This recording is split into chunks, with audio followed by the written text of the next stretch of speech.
I didn't plan to take my own life, but I think that I was fortunate. That day I decided to take that route, stopped the car in the field and broke down. If that hadn't happened, I potentially wouldn't be here speaking to you.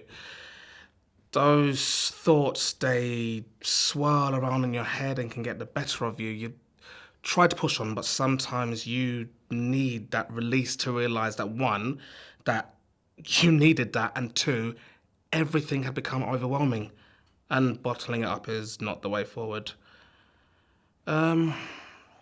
Things got tough a few years ago. I was leading a project that kept hitting barriers. The team was not collaborating, communication had broken down. I felt constantly under attack. And when you lead a project and you're the main port of call for all the issues, you can feel like everyone is getting at you personally. Now, that may not be the case, but they have no one else to turn to. So you get the brunt of their feelings and annoyances, but where do I turn? Those 40 miles home felt like my only chance to shake it off.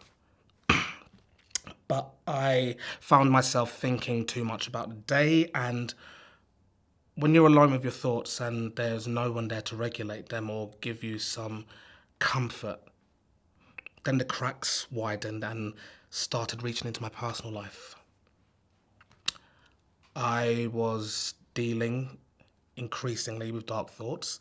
Not any extremes, but I was feeling a constant negativity towards myself, and that made me desperate. I wasn't sure how I was going to find a way through. I found myself in the midst of a separation. I couldn't see my children regularly, which hit me hard. I mean, they mean the world to me, and not seeing them broke my heart. Then my closest friend, someone who I had known for 30 years, died of cancer.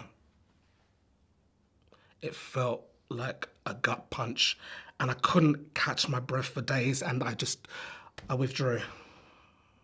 In my professional environment, I was fine. I was talking normally, smiley, and everything else. And as soon as I shut the door at home, I was a different animal.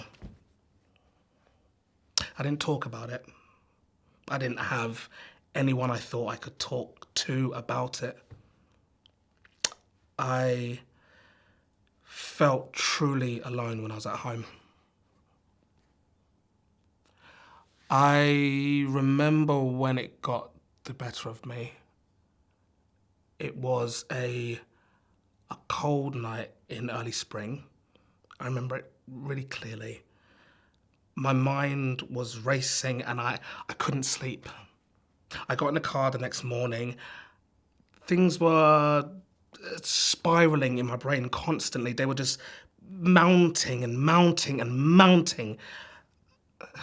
I felt like there was a ticking bomb inside of me. And I literally swerved across the road, parked the car in a field, and I cried. I wept uncontrollably. That was it. I completely broke down. I just needed to let loose. I just needed this to come out. I felt like a failure. I was lost. I had no idea what I was doing. I had no control. I felt so hopeless. Sorry. At that point in time, this is when I understood I needed help. My decision to reach out that day changed everything. I approached a colleague from work and they listened to me. They sat down and I just talked at them. I told them everything that was happening, all of the thoughts I was having. He saw me, he understood and guided me towards a GP.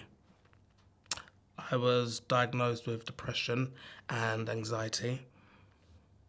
They say that recognizing you need help is the first step, but realizing that I was not alone and reaching out, that's what saved me. I spoke to my family, my friends. I started understanding and explaining that this was a medical condition, and I began to see a way through.